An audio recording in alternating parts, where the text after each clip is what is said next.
todos deben tener este material. ¿Alguien le falta?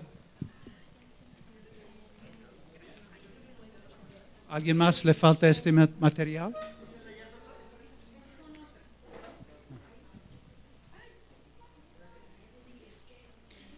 Y todos deben tener una página con este dibujo.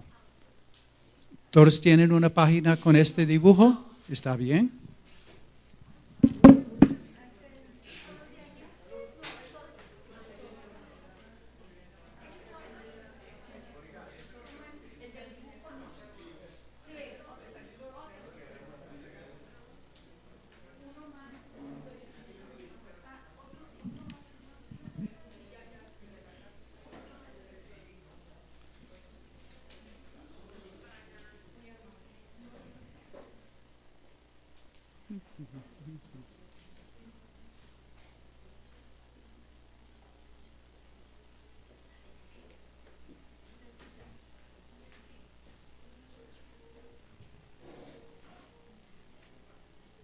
Está bien.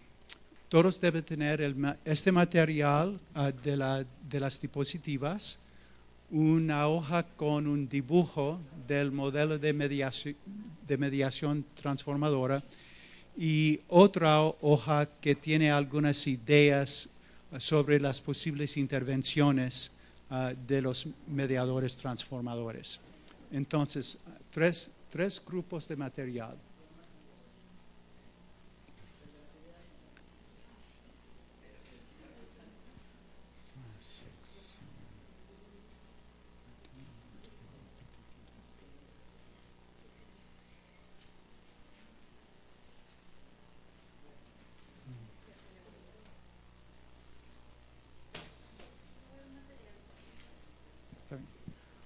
Podemos poner, sí.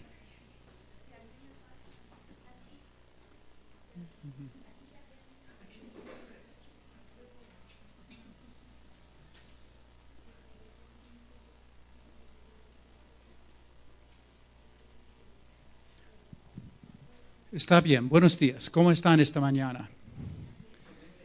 ¿Listos para transformar el conflicto? Vamos a ver, ¿eh? Pues es un placer estar aquí nuevamente con ustedes esta mañana. Hoy vamos a tener un día más de ejercicios que Walter Wright hablando. ¿Está bien? Entonces, debe ser un mejor día para ustedes. Entonces, el plan del día es comenzar con el ejercicio número 2 nuevamente para desarrollar un vocabulario mexicano del conflicto.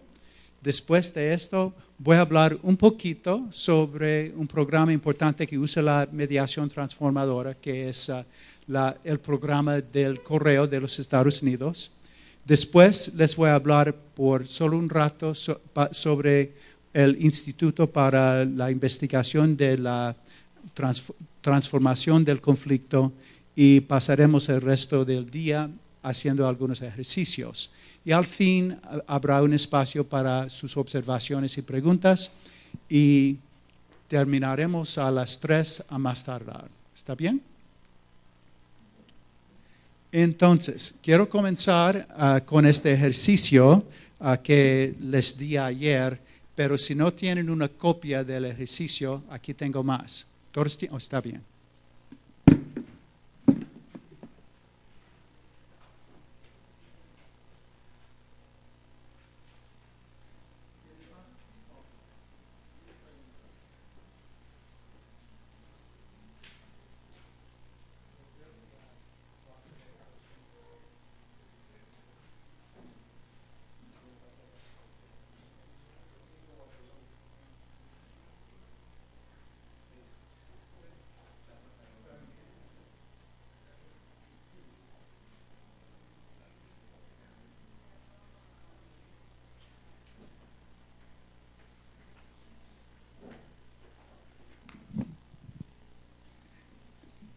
¿Todos tienen una copia? Ok. Como les expliqué ayer, la idea para este ejercicio vino de un colega mío en los Estados Unidos, John Paul Lederach, quien es un profesor en la Universidad de Notre Dame en el estado de Indiana. John Paul es un menonita y la iglesia menonita le envió a América Central en los años 80 para comenzar algunos programas de mediación en varios países, incluso Costa Rica. Durante su estadía en Costa Rica, un grupo con quien trabajaba desarrolló un vocabulario del conflicto de su lugar. Entonces, lo que quiero que ustedes hagan conmigo esta mañana es preparar sus propios vocabularios sobre cómo se desarrolla el conflicto aquí en México, las palabras que se usan acá. Entonces, ustedes pueden usar este modelo que les he dado, o ustedes pueden escribir sus propias historias. Entonces, yo quiero que ustedes pasen a eso de 5 minutos pensando en las palabras típicas de sus vidas diarias. Y luego, después de haber pensado en varias palabras y varias frases, yo quiero que ustedes se pongan en grupos de 5 a 8 personas para crear una historia. O si prefieren, si son más individualistas, pueden quedarse en sus sillas y escribir sus propias historias. Yo soy de los Estados Unidos y entiendo perfectamente. Entonces, si no quieren trabajar en grupo, está bien conmigo. Entonces, ahora quiero que comiencen al principio a pensar en sus propias ideas y luego en eso de 5 minutos, si quieren formar grupos, formen grupos. Y después, yo quiero que por lo menos algunos de ustedes pasen enfrente acá para leer sus historias. ¿Preguntas? Está bien. Comencemos.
Yo creo que deben existir algunas copias extras de... Oh, es posible que estén aquí.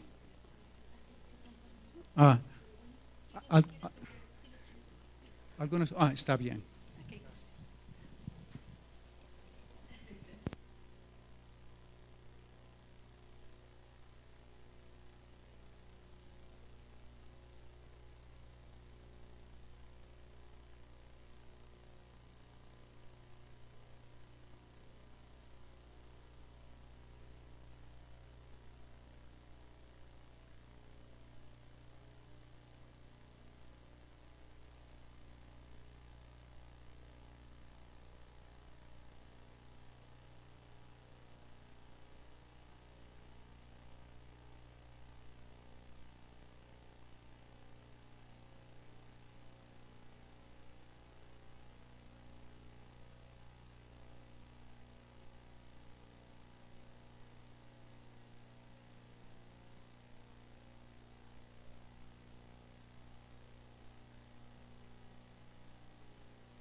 Sí, quiero, si hay algunas preguntas sobre lo que estoy pidiéndoles.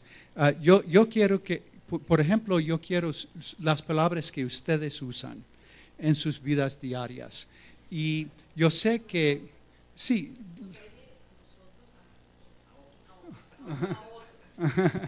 pues en Venezuela, por ejemplo, algunas personas usaban usaron para sus historias las palabras más groseras que se usan en Venezuela. Y pues fue cómico.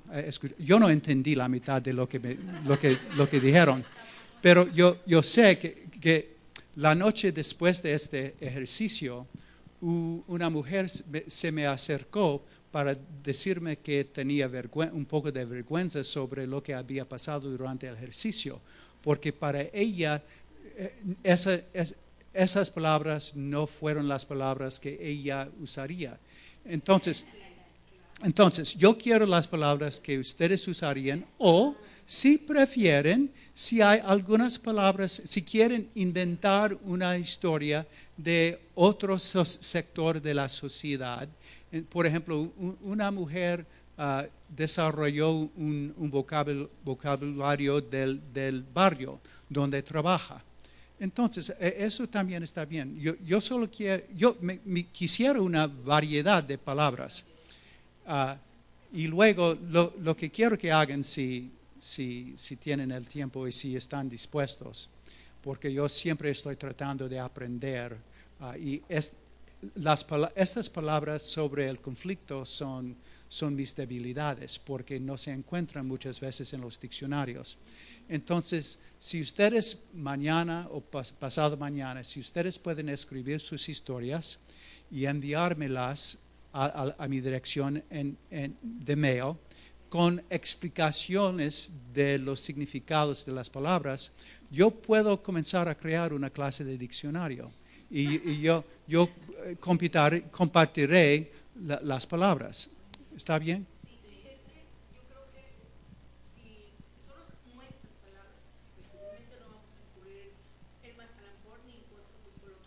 Ajá. Pero sí podemos tener una idea, escuchar cotidianamente Sí, cuestiones con ciertos modismos que no necesariamente son groserías, ¿verdad? sí, Y aunque comúnmente se oyen más groserías. sí, sí.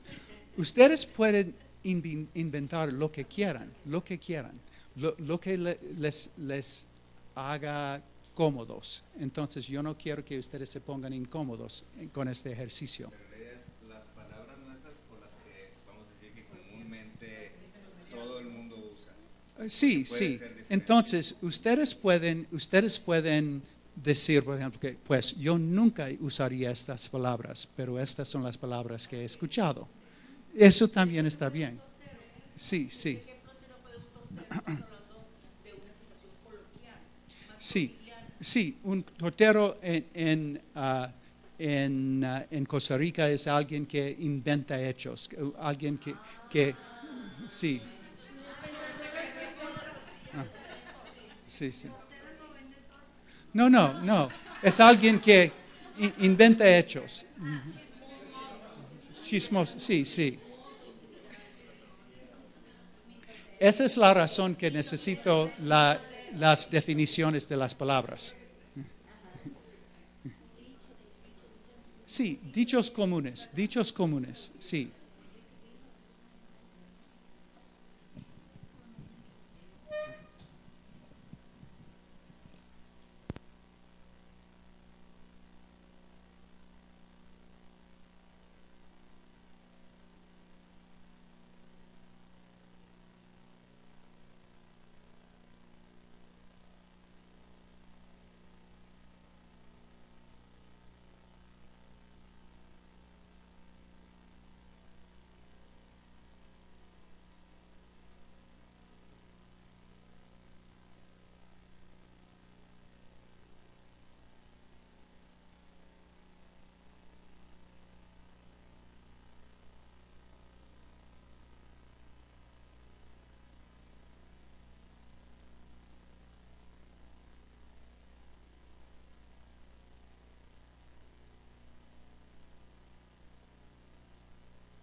Si terminan temprano, pueden estudiar el dibujo y las sugerencias. ¿Está bien?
¿Cómo van? ¿Alguien necesita un poco más tiempo? Ok, 3 o 5 minutos más. Está bien.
Está bien. Me parece, debido a lo que escucho, que todos han terminado.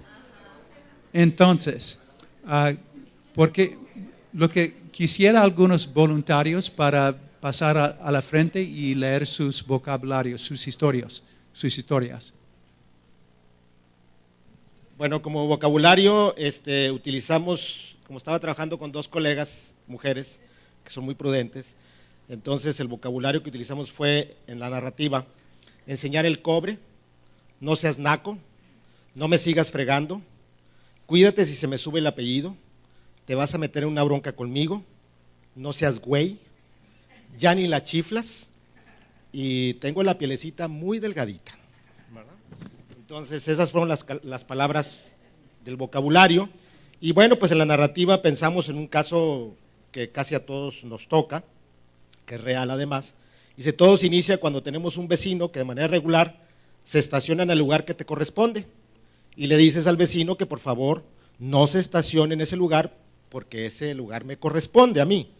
Entonces el vecino te dice que si quieres pongas un exclusivo porque no va a dejar de hacerlo. Entonces le digo, oye vecino, no enseñes el cobre. Dice, y no me sigas fregando, porque si no te vas a meter en una bronca conmigo. No seas naco, ya ni la chiflas. Y entonces se me sube el apellido porque yo tengo la pielecita muy delgadita. Y si se me sube el apellido, también puedo enseñar el cobre.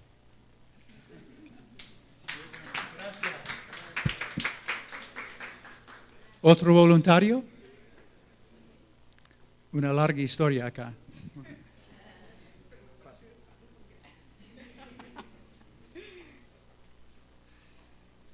Bueno, mi historia es, también utilicé muchas palabras, como escuchamos a mucha gente de la Procuraduría, y me disculparán del vocabulario. Yo sé que me pongo aquí porque me voy a poner roja. Bueno, mi historia se llama, ya sé.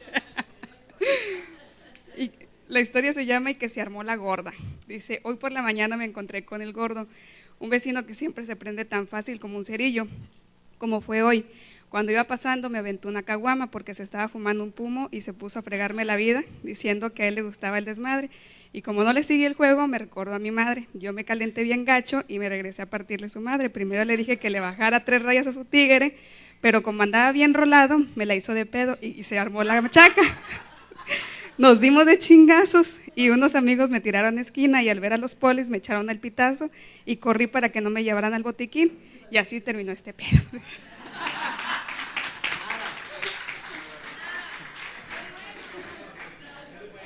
¿Fue bueno? No entendí nada. Pero, la próxima historia, por favor. ¿La tuya? ¿Está bien, pues? ¿No? Pues aquí tengo 2 voluntarios. Walter, este tema de, no sé si te ha tocado ver un restaurante mexicano donde tienen las salsas y ponen verde a la que no pica, amarillo a la que pica poquito y rojo la que pica. Entonces tenemos la verde y la amarilla ahorita. La roja no se construyó por cuestiones de pudor. Pero ahí va la verde. Por el horario, sí. Dice, cuando las cosas se complican y se ponen color de hormiga, nos sentimos que el mundo se nos viene encima. Y aunque a veces hacemos una tormenta en un vaso con agua, otras veces las cosas sí se ponen bien feas. Pero al mal tiempo, buena cara, y hay que echarle ganas. Verde, ese es verde. Va una amarillita. Ok, en el contexto cibernético, ¿verdad? Porque aquí los regios somos muy cibernéticos, ¿verdad? Todo empieza con un chisme que se propaga en la red. Y es un post que sube una disque amiga. Tratas de hablar con ella y hace el pedo más grande. Nos agarramos al chongo. Nos dejamos de hablar un buen. El pedo se hace intenso cuando se enteran mis padres. Ella se encargó de chismearles. Me encabroné con ella y le hice la misma chingadera. Para que vea lo que se siente la cabrona. No la traigo, de hecho, la traigo bien atorada todavía. Pinche vieja pendeja, se la va a llevar la chingada.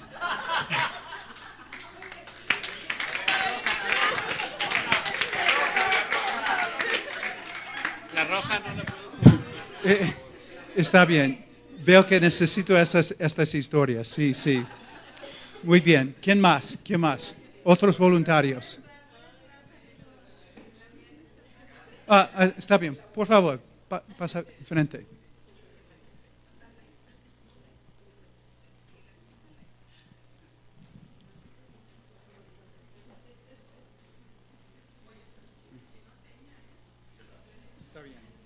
Este es un caso que sucede a un trabajador.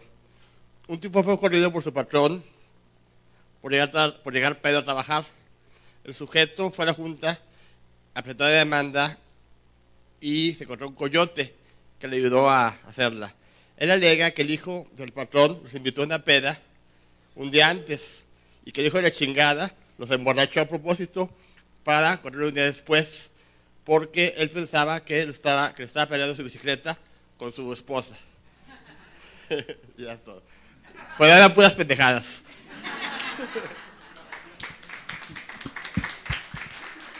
Pues, gracias. ¿Quién más? ¿Está bien?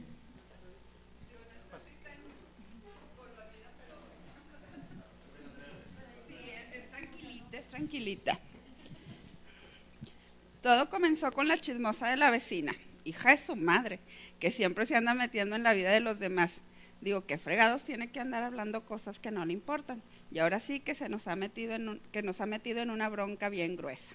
Por lo que no hay más remedio sino hacerle frente a la fulana, porque la cosa ya se puso ojo de hormiga, así que hay que darle con todo.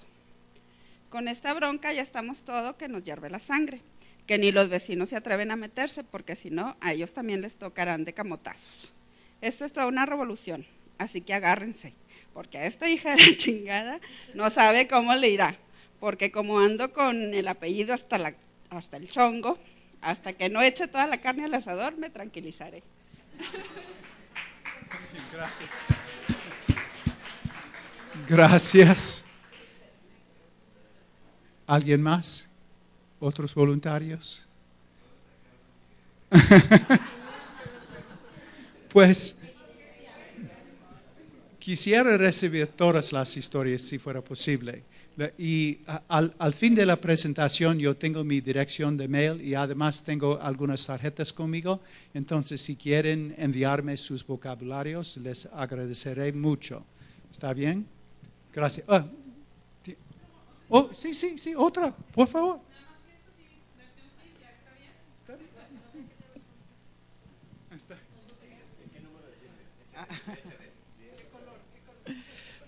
Todo comenzó con un compañero que tiene la costumbre de ser muy comunicativo. Bueno, a decir verdad es un licho. Mete las narices por todos lados, mete aguja para ver qué hilo saca. Es totalmente imprudente ya que hace preguntas personales y directas que en definitiva no tiene derecho de hacer. Lo peor es que la cosa no queda aquí. La sutileza y la sagacidad de que en ocasiones usa para sacar información es utilizada para meter cizaña, envenenando las mentes de quienes trabajamos en la compañía, y realmente ha creado un ambiente hostil, porque además le cambia, tergiversa toda la información que ha sacado y se lo cuenta a todos, y ha desarrollado un conflicto que ya se derivó en varios pleitos verbales, incluso ha llegado a golpes. El hecho ha llegado a niveles más altos y la gerente en recursos humanos, Mónica, ha escuchado tantas historias que no sabe a quién creerle. Versión Silvia. Muy bien. Sí, ese ya fue, pasaste verde a rosa. Muy bien, ¿quién más? ¿Alguien más quiere leer su historia? Yo voy a, pues, ¿no quiere? Oh, wait, ya has leído, sí. Está bien. Ok. Pues gracias por hacer esto conmigo. Me doy cuenta que no tiene nada que ver con la mediación transformadora, pero me va a ayudar la próxima vez que estoy escuchando una conversación entre dos mexicanos furiosos. Entonces, estoy bien, está bien. Ahora les voy a hablar sobre este programa de mediación transformadora del correo. Y es una historia breve.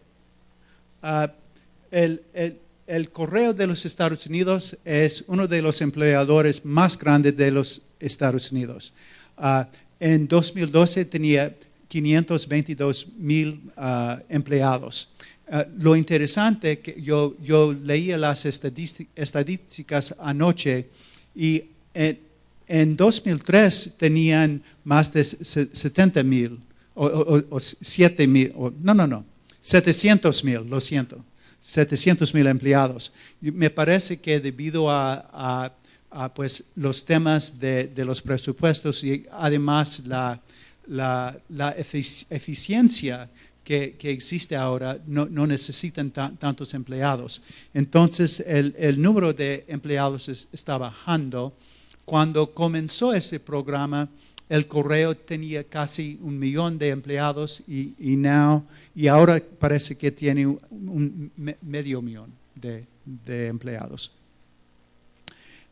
El correo inició un programa de mediación transformadora porque algunos de sus empleados, descontentos con el sistema de resolución de conflictos, estaban going postal. Y esta es una representación de lo que hacían estos hombres descontentos que habían hecho tantas demandas y que habían perdido tantas demandas. Se enojaron y fueron a sus oficinas, a sus lugares de trabajo con armas y mataron a sus colegas. Y eso pasó muchas veces durante los últimos años de los años 80 y los años 90. Y por eso el correo comenzó a pensar en qué posibilidades hubieran para terminar estos actos. Entonces ahora, si alguien dice que él is going postal, he's going postal, eso quiere decir que se pone muy, muy enojado y quizás podría matar a alguien. Su programa de mediación transformadora comenzó con un proyecto piloto en Florida en el 94. Desde el 99 ha estado disponible para todos los empleados del correo. El programa se llama Redress, okay, es el programa Redress.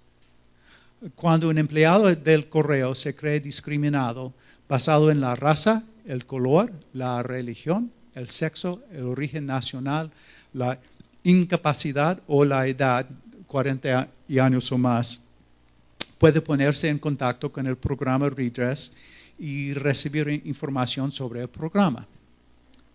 El programa es completamente voluntario para el empleado que se cree discriminado. Si este empleado decide pedir una mediación, su supervisor o gerente tiene que asistirla.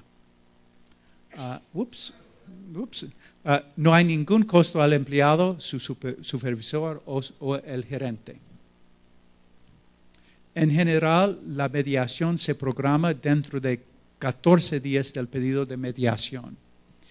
Y la mediación se hace durante las horas de trabajo normales del empleado y el empleado se paga por el tiempo que se pasa en la mediación. Y esa es una cosa interesante sobre este programa de mediación. Cuando yo mediaba en este programa por 10 años, algunas veces yo tendría que ir a mediar como a las 2 de la mañana, porque esas eran las horas de trabajo de los empleados.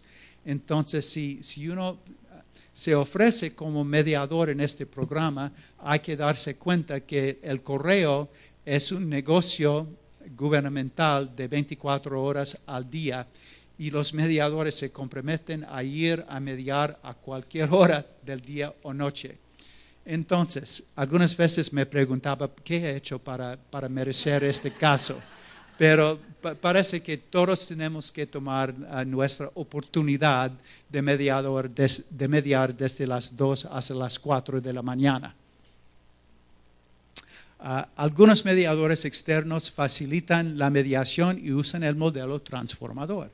Las partes tienen el derecho de asistir a la mediación con sus representantes para recibir consejos. Si tienen abogados, pueden traer a sus abogados a la mediación, pero en mis experiencias no hubo muchos abogados involucrados en estas mediaciones porque son mediaciones internas y los empleados son representados por un sindicato y el sindicato tiene empleados que van con el empleado para ayudarlo a expresar su queja.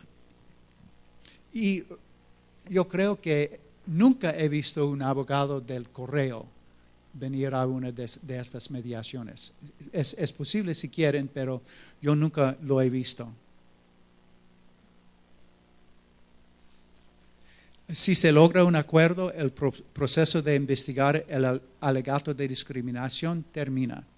Y si la disputa no se resuelve, el empleado tiene el derecho de seguir adelante con un proceso formal de investigación y una determinación de derechos si quiere. Una de las cosas interesantes sobre este programa es que ha sido estudiado por años y años. Y hay algunas estadísticas maravillosas sobre este programa. Durante los 10 años que yo era un mediador en este programa, yo tuve que llenar una encuesta sobre la mediación para cada mediación que hice y las partes también tenían que llenar sus propias encuestas. Al fin de la mediación, yo les di las encuestas y ellos tuvieron que poner las encuestas en sobres y tuvieron que darme los sobres. Y yo, antes de salir el correo, el lugar de trabajo, yo tuve que poner los sobres en el correo y fueron enviados a esta profesora en Indiana. ¿Está bien? Entonces, ella tenía un montón de información sobre este programa, porque hicieron esta investigación yo quiero decir que lo hicieron por 8 de los 10 días que yo era un mediador en el programa. Entonces, la información que tiene y las estadísticas que tiene son de mucho valor, porque muchas veces en los Estados Unidos, por ejemplo, los investigadores, a ellos siempre les gusta tener por lo menos algo como 100, 200 o 300 encuestas. En este caso, ella tenía dieces de miles de encuestas llenadas para las partes. Entonces, esa es la profesora Lisa Bingham de la Universidad de Indiana, y ella ha escrito mucho sobre las investigaciones que hizo. Y están disponibles en Internet. Lamentablemente, uno usualmente, aunque uno puede tener acceso a su trabajo a través de Internet, hay que pagar los reportes, los informes. Hay algunos resúmenes breves de la información disponible en Internet. Algunos resultados de las investigaciones fueron que más del 90% de los participantes del programa están satisfechos con el mismo y con los mediadores. Entre el 60 y el 70% de los participantes salen satisfechos con los resultados de la mediación.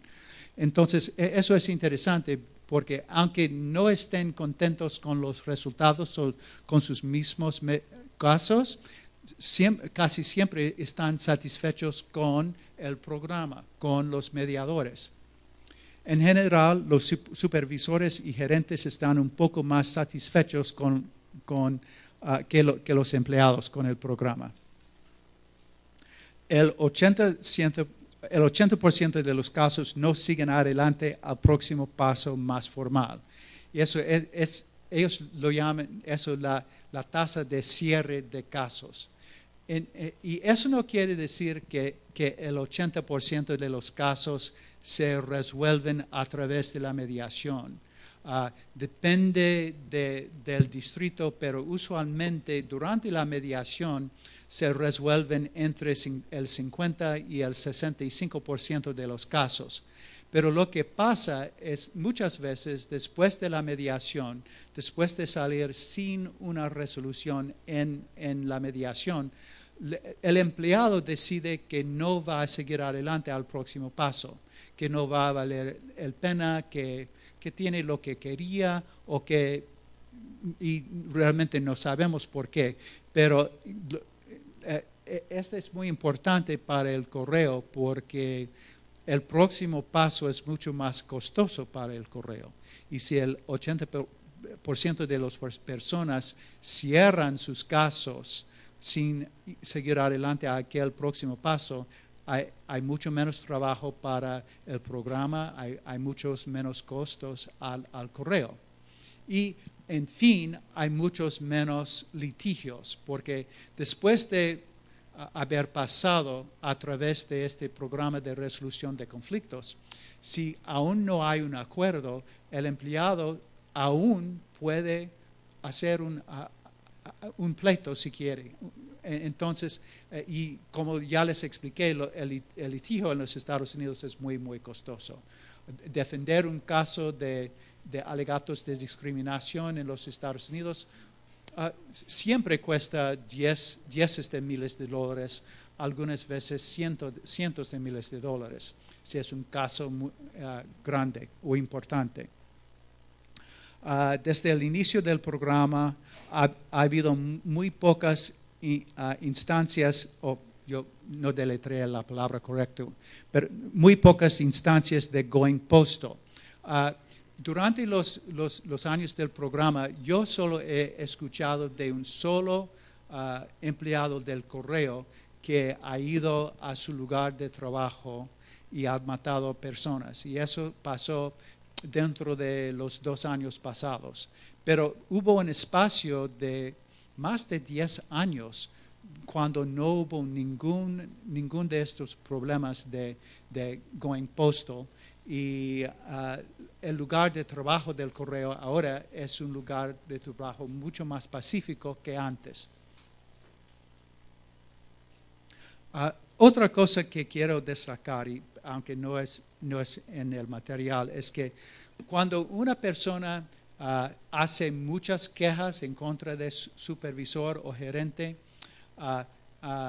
esa persona se llama en inglés un repeat filer, alguien que demanda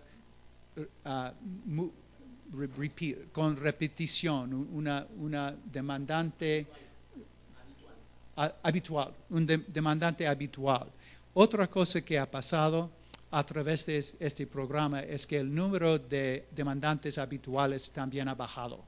Porque si van a una mediación y si logran un acuerdo verdadero, no hay más razones para hacer una queja, una demanda. Si aprenden durante la mediación a hablar con sus supervisores y gerentes, no necesitan iniciar las demandas. Y una otra cosa es que el Instituto para la Investigación de la Transformación del Conflicto fue establecido por Bush y Folger para proveer de capacitación, investigación y recursos sobre la mediación transformadora. Está afiliado con la Universidad de Hofstra, donde Bush es un profesor. Entonces, lo que les recomiendo sinceramente, si ustedes están interesados en comenzar un programa de mediación transformadora, no sigan adelante con este curso breve aquí en Monterrey. Pónganse en contacto con este grupo y ellos tienen cursos, 2 o 3 cursos intensivos varias veces al año, tienen mucha investigación, tienen algunos profesores que son ellos creen completamente en el proceso. Ellos son los creadores verdaderos, no son como este profesor que tiene sus problemas de vez en cuando con el proceso. Ellos son los que realmente son los fanáticos del modelo, y ustedes recibirán no solo la capacitación, pero mucha más información sobre cómo inaugurar un programa de mediación transformadora. Y ahora vamos a comenzar los ejercicios. Lo que quiero hacer al principio, pues antes de comenzar los ejercicios, hay algunas preguntas sobre la información sobre el programa de Redress.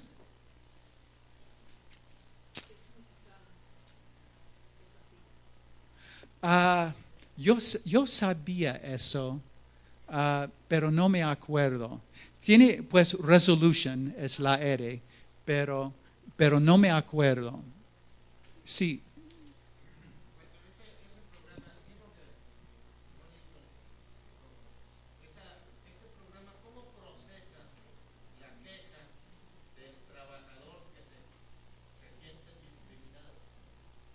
Pues la primera etapa es una etapa informal durante la cual el empleado que se siente discriminado se pone en contacto con el Departamento de Recursos Humanos. Y en el Departamento de Recursos Humanos les explican a los empleados sus derechos bajo el programa, y ellos ofrecen o conversan la idea de una mediación.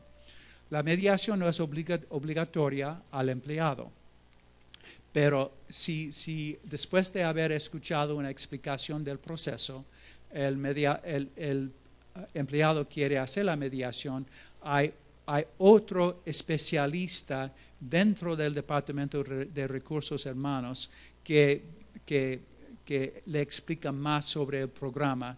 Y ese empleado es el que hace todos los arreglos para la mediación. Es la persona que se pone en contacto con el supervisor o el gerente,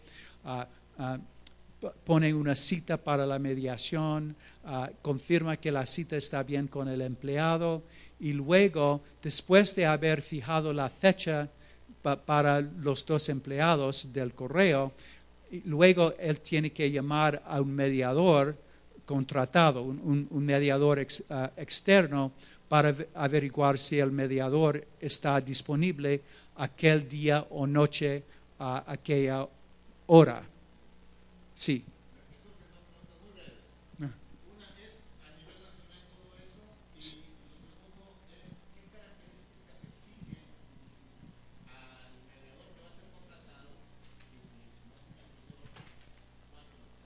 Oh, sí, sí. Toda la información es completamente pública, entonces está bien. En el 97 yo comencé a estudiar sobre este tema de la mediación transformadora.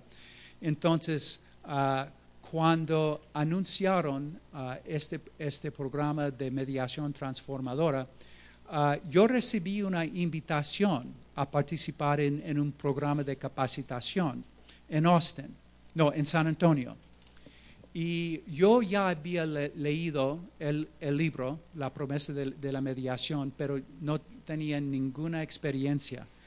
Y yo acepté la invitación y algunas de estas personas del Instituto para la Transformación del Conflicto estuvieron allá y estas personas nos capacitaron en un programa de 2 días.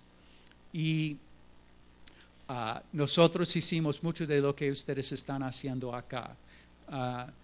Y después nosotros tuvimos que ser observados para estas personas del instituto y algunos empleados del correo para averiguar si estuviéramos competentes para hacer el modelo. Y luego, después de eso, me ofrecieron un contrato. Y yo tuve que acordarme en aceptar un caso a las 2 de la mañana si me lo enviaran. Pero si no estuviera en casa, si estaba haciendo otra mediación, no tuve que aceptar el caso. Pero en esos días, yo creo que hoy, ellos pagaban $550 a la mediación. Ellos hicieron todos los arreglos, ellos establecieron el lugar de la mediación. Usualmente fue algún de las oficinas del correo en un barrio, en Austin o San Antonio o una ciudad cercana, y yo iría a aquella oficina y tendríamos la mediación allá. Usualmente la mediación duró por 1 hora, 2 horas, algunas veces 3 o 4 horas, y luego regresé a casa. No pagaron ningunos otros gastos. Yo solo los $550. Y yo les enviaba mi factura y ellos hicieron un depósito electrónico en mi cuenta bancaria. Y usualmente recibí el pago dentro de 10 días de la mediación. Sí, fue un pago muy rápido. Entonces, para mí salió bien. El problema para mí, la razón que tuve que dejar de hacerme un mediador en este programa, es que llaman un día y quieren hacer la mediación la próxima semana. Y debido a que con el paso del tiempo ya tenía contratos con la Comisión para la Igualdad de Oportunidades en el Empleo, y otro contrato con el Ministerio de Justicia, y otro contrato con la Comisión Estatal sobre estos temas de empleo, y mi ejercicio privado, usualmente yo tengo mediaciones programadas por los próximos 90 días. Entonces, si alguien me llama una semana para ir a una mediación la próxima, muchas veces no puedo hacerlo. Entonces, en el 2009 pasó todo un año que me llamaron para enviarme un caso y tuve que decirles que, pues, lamentablemente no puedo hacer el caso. Le pido disculpas, pero realmente la semana ya está llena. Entonces, después de un poco más de un año de llamarme e intentando enviarme casos y no acepté ningún caso, la próxima vez que fue la hora de renovar mi contrato, no lo renovaron. Y estuvo bien porque ya tenía más trabajo y la comisión, los otros me pagan más. Lo que me gusta es que en este programa ellos hacen todos los arreglos para la mediación. Yo solo tengo que comparecer y hacerla. En estos otros programas yo recibo el caso y las partes ya se han acordado, en mediar el caso, pero yo tengo que fijar la fecha, yo tengo que encontrar un lugar para hacer la mediación. Muchas veces están en lo que nosotros llamamos el Valle del Río Grande, lo que ustedes llamarían el Río Bravo, en ciudades como Brownsville y McAllen, Misión, todas esas ciudades cerca de la frontera. Y yo soy de Austin, entonces sí, yo tengo que manejar a McAllen o a Brownsville, yo tengo que alquilar un hotel.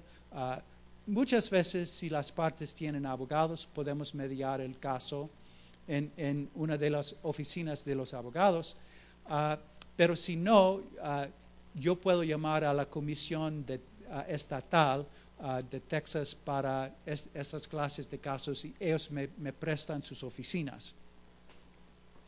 Y si no hay oficinas allá, algunas veces tengo que alquilar un salón en un hotel.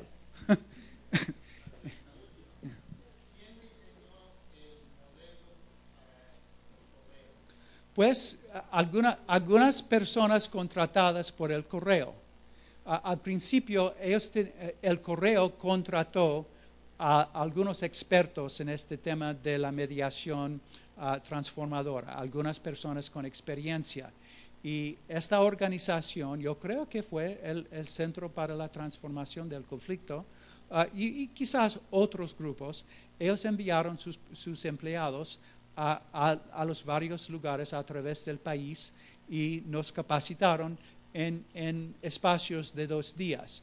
Y después fuimos observados. Y otra cosa que necesito mencionar es que por lo menos una vez al año, un empleado del correo llegaría a una de mis mediaciones para observarme, para estar seguro que yo estaba aplicando el modelo.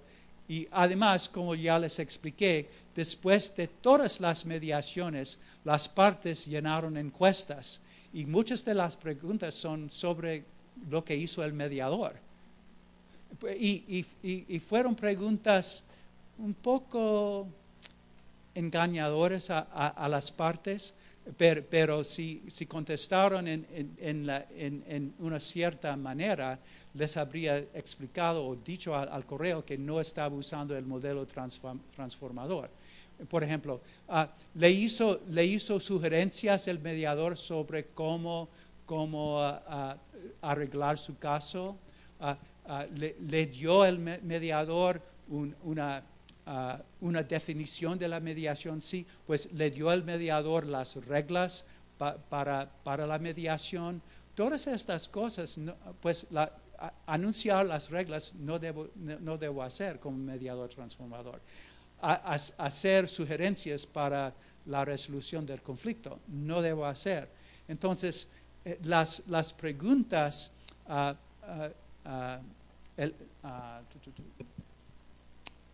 surgieron la información sobre mi desempeño durante las mediaciones. Pero sabemos que las mediaciones son confidenciales. La pregunta es si habrá algún lugar, alguna liga o algo que usted nos pudiera proporcionar donde hubiera a lo mejor algún video o algo para poder ver cómo se lleva a cabo.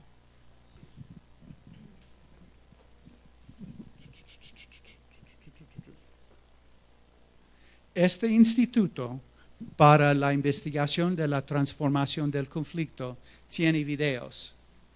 Entonces, hay un video interesante que se llama el video sobre la casa púrpura o la casa morada. Y es un ejemplo de una mediación transformadora que hizo Bush Él es el mediador en el caso. Entonces, uno tiene la oportunidad de ver a Bush mismo mediando un caso. Y no fue un caso real, pero fue un caso que ellos no le habían dicho a Bush los hechos del caso. Él no sabía lo que las personas le iban a decir durante la mediación. Entonces es un buen video. Sí. Entonces, este instituto tiene muchos recursos para investigar. Sí.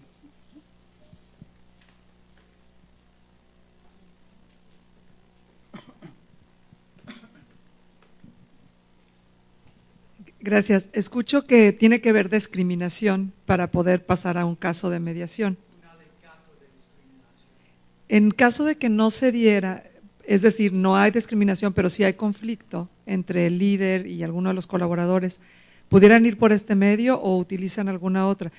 Porque me surge la idea que en las organizaciones no todos los conflictos que se dan son de discriminación. Muy, muy buena pregunta. Porque el programa fue establecido para mediar estos casos que tienen un contenido jurídico, porque hay leyes muy fuertes en los Estados Unidos que prohíben estas clases de discriminación. Pero como todos sabemos, muchas veces las cosas que ocurren en el lugar de trabajo no tienen nada que ver con la discriminación. Entonces, muchos de los casos que yo medié realmente no tenían nada que ver con la discriminación verdadera. Eran alegatos de discriminación. Y en esta etapa informal, no hay una evaluación del caso antes de seguir adelante con la mediación. El empleado solo tiene que decir, pues, yo fui discriminado basado en mi raza, o mi color, o mi origen, porque soy mexicano, algo así. Entonces, uno solo tiene que decir eso y posiblemente inventar algunos hechos, si quiere, y luego el caso se media. No hay una evaluación de los méritos de los casos antes de la mediación. Entonces, en muchos de los casos, hubo nada más que lo que ocurre todos los días en cualquier oficina del mundo. Faltas de comunicación, errores de comunicación, conflictos de personalidades. Pues en algunos casos sí, casos de discriminación muy seria, pero en la mayor parte de los casos no. Y es así en la comisión también, la Comisión para la Igualdad de Oportunidades en el Empleo. Muchos de los casos realmente no son buenos casos de discriminación. Si los demandantes fueran adelante con sus casos, perderían. Pero veo eso. Este es el caso y puede ser distinto acá en México y creo que hay una diferencia muy importante. En Texas, pues en casi todos los Estados Unidos, el empleo es lo que llamamos at will, lo que quiere decir que el empleador puede echar al empleado sin una razón. Puede tener una buena razón, una mala razón o ninguna razón. No se exige una razón para echar un empleado. A la vez, si un empleado no quiere ir al trabajo un día, puede llamar o no llamar y decir, pues no voy a trabajar. Yo voy a retirarme de este trabajo o he encontrado otro trabajo. Si no hay un contrato que establece un término de empleo, cualquier parte puede terminar la relación. Pues para un empleado puede ser una situación muy seria, porque si el empleador echa al empleado, hay hay algunos fondos que el empleado puede recibir por algunos meses, pero lo que recibe no es mucho. Entonces, lo que yo veo es que muchas veces no hay una indemnización como lo que creo que existe acá. No hay una indemnización basada en el número de años que uno ha trabajado por el empleador. No existe allá. Entonces, a mi parecer, muchas veces los empleados o ex empleados inician estos alegatos de discriminación para sacar un poco más dinero del empleador, porque realmente muchos de los casos no tienen nada que ver con discriminación, pero los empleadores saben que defender un caso, defender un litigio, les va a costar dieces de miles de dólares al caso. Entonces, muchas veces vienen y pago un importe no muy fuerte, como $1,500, $5,000, $10,000, $15,000. Muchas veces los casos de discriminación se arreglan por $15,000 o menos, la mayor parte. Si hay un arreglo, muchas veces se paga menos de $15,000. Si hay alegatos más serios, en algunos casos pagan cientos de miles de dólares.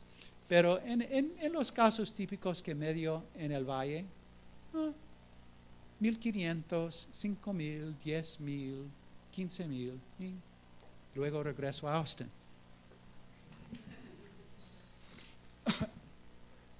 Chuy. Está bien. No, está bien. A mí tenemos el tiempo para contestar estas inquietudes. No hay ningún problema. Gracias, Silvia.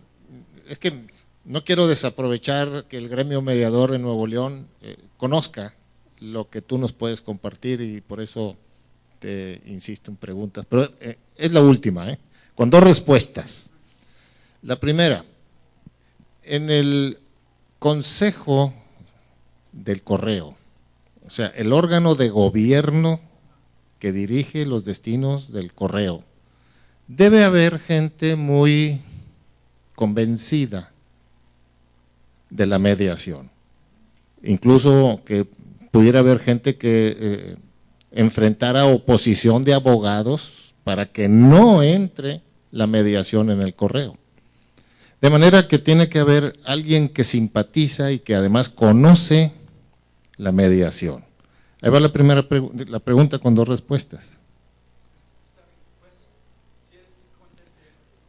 Sí, dentro de tus respuestas viene una de esas, pero en tu opinión, los líos o los conflictos que se resuelven en el correo, ¿el método transformativo es el ideal o conviene, en tu opinión, un método más facilitador, sencillo, sin tantos pecados? ¿Está bien? Esa es la primera respuesta. Y la segunda es, ¿tú crees? Aquí en Nuevo León nos interesa mucho que se instale la mediación. O sea, queremos sinceramente que haya una transformación en la sociedad y que abandone su mentalidad adversarial y la permute por una mentalidad mediadora o pacífica.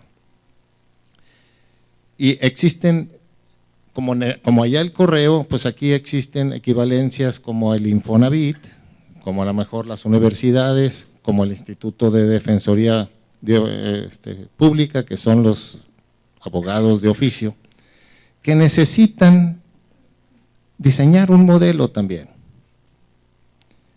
Entonces, la segunda respuesta es, aquí en Nuevo León podría adoptarse un método transformativo para el Infonavit o para la Defensoría Pública o para las universidades o para la mediación comunitaria, en fin, o es mejor, con lo poco que sabes o mucho que sabes de México, diseñar un modelo más facilitador, más sencillo, ¿no?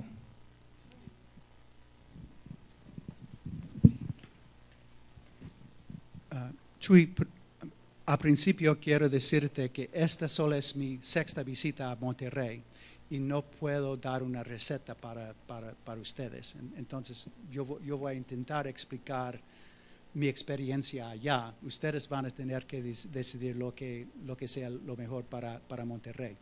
Pero en cuanto a la junta directiva del Correo, yo te puedo decir que antes de tener este modelo de mediación transformador, tenían un modelo de mediación dentro del Correo, pero no funcionaba. Tenían un modelo más facilitadora, o realmente no fue facilitadora, era evaluadora. Y esto es lo que pasaba.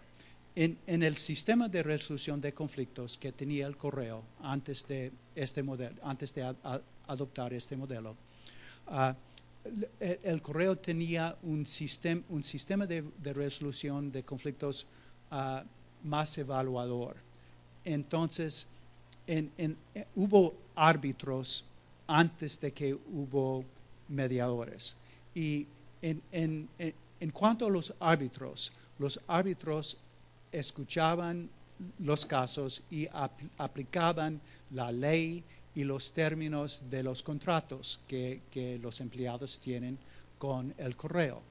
Y en el 95% de esos casos, los empleados perdieron. Entre el 90 y el 95% de los casos, los empleados perdieron. Entonces, el primer programa de mediación que adoptó el Correo fue un programa más, pues lo llamaron un programa facilitador, pero según lo que he leído, fue más un programa evaluador, porque me parece que las mediaciones comenzaron como mediaciones del modelo facilitador, pero durante un caucus con el empleado, el mediador mencionaría al empleado, che, pues imaginemos un mediador argentino, che, te puedo decir que sigues adelante con este caso, vas a perder en el 90 o 95% de los casos. Entonces, los empleados se sintieron casi obligados a lograr un acuerdo, o se pusieron deprimidos con el proceso y salían de estas mediaciones diciendo a sus colegas, estas mediaciones no valen por nada, es una molestia, es una pérdida de tiempo, no te vale la pena, no hagas una mediación. Y debido a eso, el programa de mediación no tuvo mucho éxito. Y debido a eso también, algunos de los empleados comenzaron a ir postal y matar a sus colegas. Entonces, lo que tuvieron que ellos tuvieron que darse cuenta que su sistema de resolución de conflictos no estaba funcionando, porque ellos pudieron investigar todos estos casos de Going Postal y lo que encontraron fue un montón de demandantes habituales que no habían logrado acuerdos, que no habían recibido resoluciones reales de sus problemas. Entonces, una abogada del Correo, no puedo acordarme de su nombre en este momento, pero ella comenzó a buscar otro modelo de mediación. Ella quería otro modelo y ella leyó, como todo el resto del mundo, porque este libro salió en el 94, la primera edición. Entonces, en el 94, esto fue como una revolución, fue como un ataque en todos los mediadores, porque la primera edición era más peleadora. Somos el único modelo. Uno salió con la impresión que odiaban a todos los otros modelos, Folger y Bush. Entonces, ella leyó el libro y ella estaba convencida que ese modelo era lo que necesitaba el Correo. Entonces, fue por eso que el Correo adoptó aquel modelo. si este modelo fue completamente necesario, no sé, porque el correo habría podido decirles a los mediadores anteriores, ustedes necesitan dejar de decir a los empleados que si siguen adelante van a perder su caso. Pero hicieron otra cosa. Y lo que decidió el correo es que quería un programa, un modelo que mejoraría los intercambios entre los empleados y sus supervisores. Y este modelo está diseñado para hacer eso. En cuanto a si este modelo es el modelo ideal, no te puedo decir, porque a mi parecer no hay un modelo ideal de mediación. A mí me gusta mezclar yo tomo algo de un modelo, otra cosa de otro modelo. Yo he sacado mucho del modelo transformador. Yo aprendí un montón haciendo estos casos por 10 años. Fue una experiencia muy, muy rica.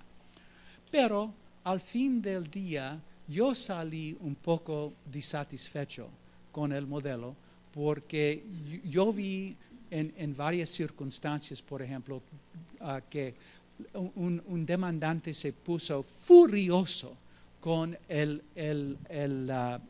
supervisor.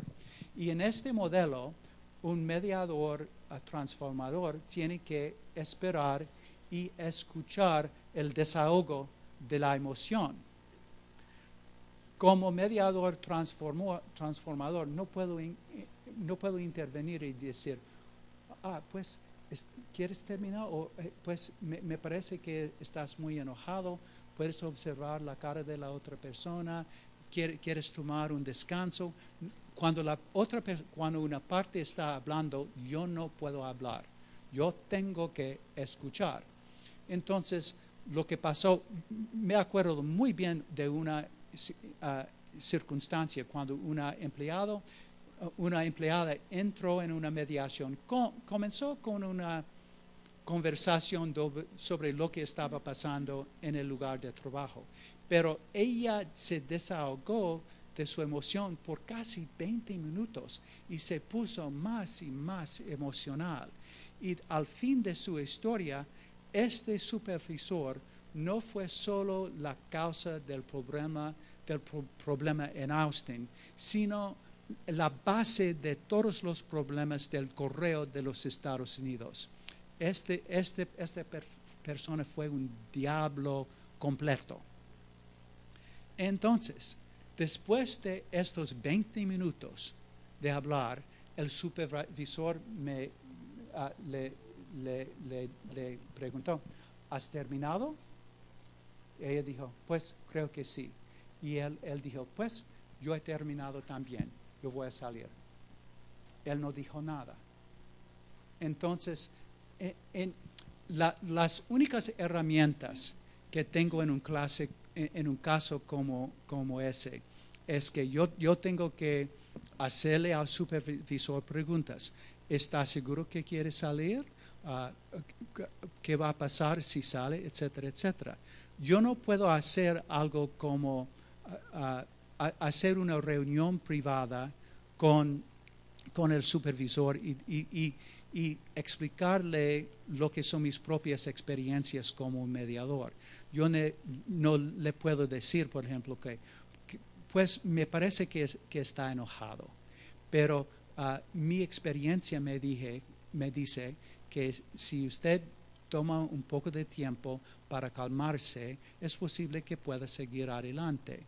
Yo he manejado aquí esta mañana, usted ha creado este espacio para una mediación esta mañana y quiere pensar en la idea de usar el espacio para una mediación en vez de salir tan rápido. Yo como mediador transformador no puedo hacer eso porque yo estoy dirigiendo al supervisor. Entonces yo estoy mediando con un brazo detrás de la espalda. Y esas cosas me pasaron varias veces en ciertas mediaciones y al fin no estaba completamente satisfecho con el modelo debido a eso, porque no me dejó usar todas las herramientas que tengo. Pero como un contratista con el correo, yo tuve que cumplir con este modelo. Pero realmente hay algunas cosas sobre el modelo que no me satisfacen. Pero hay cosas sobre los otros modelos que también tienen sus debilidades. A mi parecer, la buena cosa sobre ser un mediador o aprender sobre muchos modelos y tener la oportunidad de tener muchas experiencias es que uno aprende de los otros modelos, uno aprende de sus propios errores como mediador y uno intenta cosas en sus propias medidas, uno inventa, uno trata cosas que no se encuentran en ningún libro, pero parece apropiado en este caso. Uno lo intenta, si funciona, perfecto, qué buen mediador soy. Si es un fracaso, no voy a hacer eso nuevamente, la próxima vez no voy a hacer eso. Pero en la mediación transformadora hay ciertas cosas que se pueden hacer y otras que no se deben hacer. Y hacer estas ciertas cosas es un pecado. Yo lo llamo un pecado. Folger y Bush no lo llaman un pecado. Ellos dicen, pues eso no es muy transformador, Walter. Sí, me doy cuenta, amigos. Usted tuvo una pregunta más que quisiera contestar, y esa es la idea de desarrollar un modelo para Monterrey. Mi colega, y yo soy un gran aficionado de John Paul Lederach. Él ha escrito un libro muy, muy importante sobre sus experiencias en intentar desarrollar los programas de mediación menonitas o algo parecido en América Latina. Sí. Y lo que él desarrolló un modelo, lo que se llama un modelo suciativo. Suciativo. La idea es que alguien como yo, alguien como Walter Wright o John Paul Lederach, cuando va a México o a América Central para hablar sobre la mediación, no debe salir de los Estados Unidos con una receta para los otros. ¿Está bien? Porque hay muchas presunciones culturales en los modelos que nosotros desarrollamos en los Estados Unidos.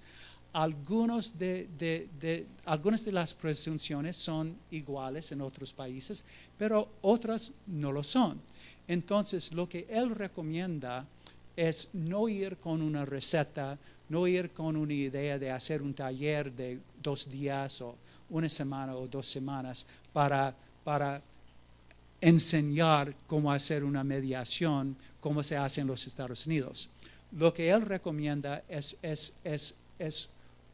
crear un espacio más grande para que las personas tengan la oportunidad de hacer lo que hizo él, desarrollar un vocabulario del conflicto local, investigar cuáles son las fortalezas de nuestro sistema actual de resolución de conflicto, cuáles son las debilidades que tenemos, qué podemos hacer para solucionar esta debilidad. Y el papel del extranjero no es hacer la receta, sino ayudar con las personas a generar opciones que les parezcan prácticas en la cultura local y algunas veces explicar cómo se hacen estas cosas en los Estados Unidos, pero no como una receta. Entonces, eso es lo que recomendaría yo, es que sí, yo estoy cierto que es posible desarrollar o diseñar un modelo apropiado para Infonavit. Pero dudo que haya un programa en los Estados Unidos que va a contestar todas las inquietudes, porque no hay Infonavit en los Estados Unidos. Entonces, podemos intercambiar, podemos compartir, pero no debemos recetar.